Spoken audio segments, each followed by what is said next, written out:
Nagbanta ang abogado ni Ben Hurluy na magrereklamo na sa ombudsman kung hindi pa maihahain ng Department of Justice o DOJ ang third batch ng kaso laban sa mga kongresistang sangkot sa PDAP scam. Ito ang balita ni Joyce Balancio. Nababahala ang dating abogado ni PDAP witness Ben Hurluy na si Attorney Levy Baligod sa sinabi ni Department of Justice Secretary Laila De Lima na hindi prioridad ng Department of Justice ang paghahain ay katlong batch ng PDAP cases. Sa pahayag ni Secretary De Lima, sinabi nitong maraming nakabinbin sa DOJ na iba pang kasong kailangan nilang pagtuunan ng pansin. Ayon kay Baligod, nakapagtataka ang dahilan na ito ni De Lima. Gayong una na nitong sinabi noong Hunyo na nakaraang taon na nakahanda na ang mga nakalap na mga ebidensya para sa third batch ng PDAP cases. Dagdag pa ni Baligod, posibleng may halong politika rito.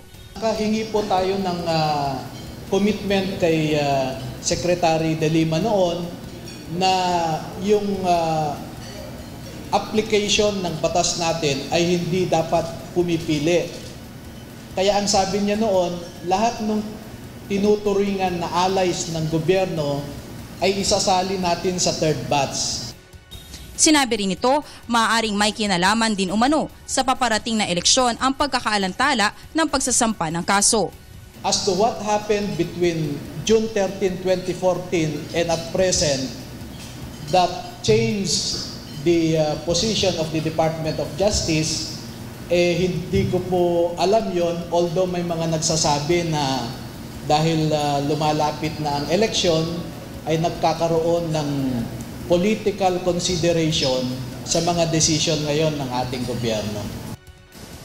Ayon kay Attorney Baligod, kung hindi pa rin ipaprioridad ng Department of Justice ang third batch ng PDAP scam cases, sila na mismo ang maghahain ng reklamo laban sa mga kongresista sa Office of the Ombudsman. Maliban sa mga PDAP case, kumakalap na rin sina Baligod ng ebidensya sa mga non-Napoles scam. Ngunit ayon kay Baligod, maaaring isumite na lang nila ito sa Senate Blue Ribbon Committee dahil may iba pang prioridad ngayon ang Department of Justice.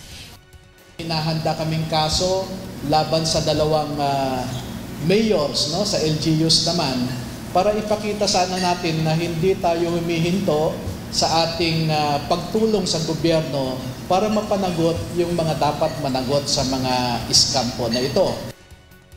Si Attorney Levy Baligod ang dating abogado ni PDAP scam witness Ben Hurluy sa kaso nitong Sears illegal detention. Private complainant si Baligod sa 3 batches ng PDAP scam at ng Malampaya fund scam.